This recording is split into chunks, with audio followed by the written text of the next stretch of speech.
bayan ng Porac sa lalawigan ng Pampanga ay isa si Sir Rico sa nakaranas ng problema sa kanyang fish pond kung saan siya ay namatayan ng maraming isda.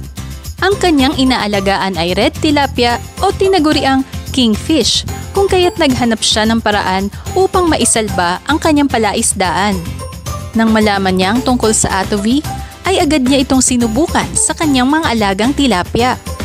Nakita ni Sir Rico ang magandang resulta, kaya naman pinaunlakan niya kaming mabisita ang kanyang fish pond kung saan siya ay nagbahagi ng kanyang karanasan at ipinakita niya sa amin ang mga naglalakihang tilapia na kanyang na-harvest. Ano ba yung naging problema nyo dito sa fish pond before? Actually, unang-una, dahil nga ito wala namang tubig na nanggagaling sa labas. Ang isang problema dito yung oxygen ng tubig. So yung oxygen ng tubig masyadong mabilis mawala. So before namatayan po kami ng isda dito, kung po nagkausap tayo na sinabi nyo na pwede nyo lagay sa tubig, sa fish pond, and then actually inumpisahan po namin nun, then every week ginawa po namin yun. Pati po yung amoy nawala. Ng tubig? Nawala po yung amoy. Yun po yung isang pinakamagandang nakita namin dito na palagi nila sinasabi, walang amoy ang tubig ng fish pond. Actually, ang nagiging palitan lang po namin dito tulad yan, then yung excess dadalhin po namin sa palay na nakita rin po namin kung anong naging resulta sa palay. Napakaganda po na resulta. Ngayon na magpapakain si Carico, makikita natin yung mga isda kung gaano kalalaki ito. Red tilapia to no? Opo, ito po yung tawag din ng kingfish. Kingfish, okay. Opo. Or golden tilapia. Yan.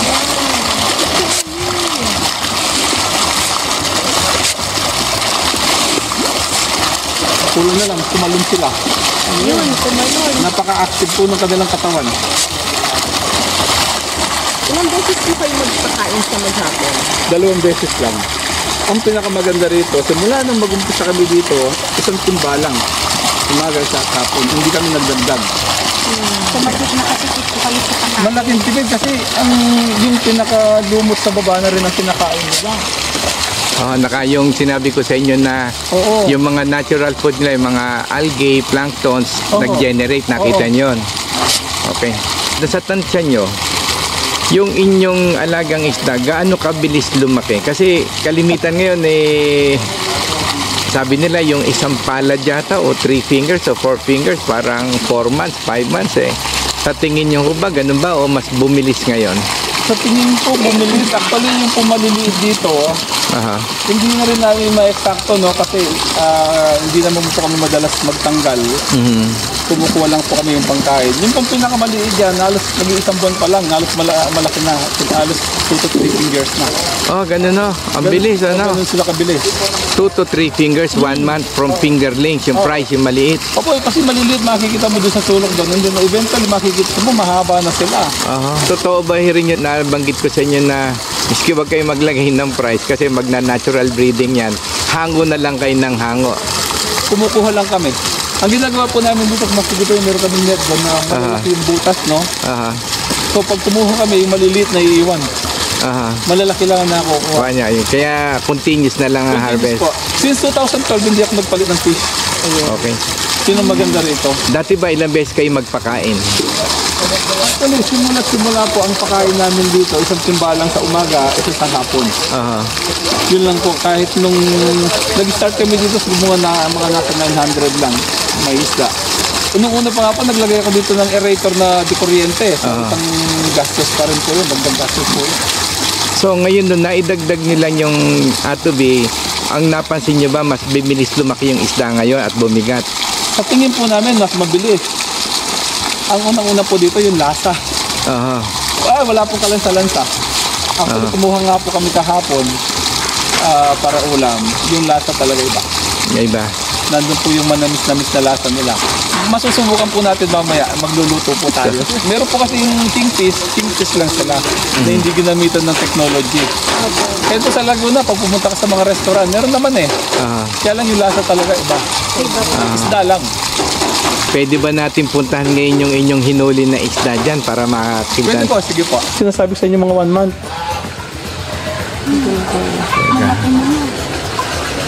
Ito yung 1 month nyo. Oo. Kasi laki na ng binibenta. Halos kasing laki na ho ng binebenta. Oo. Ngayon. Yan po yung 1 month. Tapos itong malalaki na to, ito. Pag sa ilalim, parang maliit sila, no? Pero pag kinuha, malalaki. Kunan nga ho natin actual yung hinangon nyo kanina. Ito ho yung sinasabi nilang special. Ito ho, titingnan natin, ano? Ayan. Ayan ho. Wala tayong i-quantify. Dangkalin ho kaya natin kung ilan dangkal. Metros, oo. Mahaba. 1.1 kilo? Tapos ang ano ho niya ay 1.1. Pero metros, para maano na. May food niya, pati Nasa 1. Kasama Pati yung buntot. hanggang buntot po. More than 10. Ayan. Kasama yung buntot ko yan. Nasa 14. 14. 14 inches. Or 15. Pati Ayan. buntot. O, ayan. Hanggang buntot, mga 15 inches. So, ito ho. Tapos tingnan natin yung isang mga approximately 2 months. Ito. Ay, yung metro ho natin, ilang inches kaya ito? Kasi metros. Almost 200. 2 months na yan. Nasa 10 na. Yan, nasa 10 inches more or less. Ito na mga approximately 2 months. Tapos ang weight niya is ilan? Halos kalahating kilo. Halos kalahating kilo. Ayan, no? Ito yung kanilang golden tilapia. Ayan. Ito average na mga 2 months to eh. Ayan. Mas pinagaan at enjoyable ang pag-aalaga ng tilapia, maliit man o malaki ang inyong fish pond, lalo na at katuwang ang Ato V. Masisigurong mas malalaki at mabibigat ang maiha-harvest na isda sa mas maikling panahon ng pag-aalaga. Siguradong babalik-balikan dahil sa taglay nitong masarap na lasa, malinis pa at hindi malansa, kaya naman ligtas kainin ng bawat pamilya.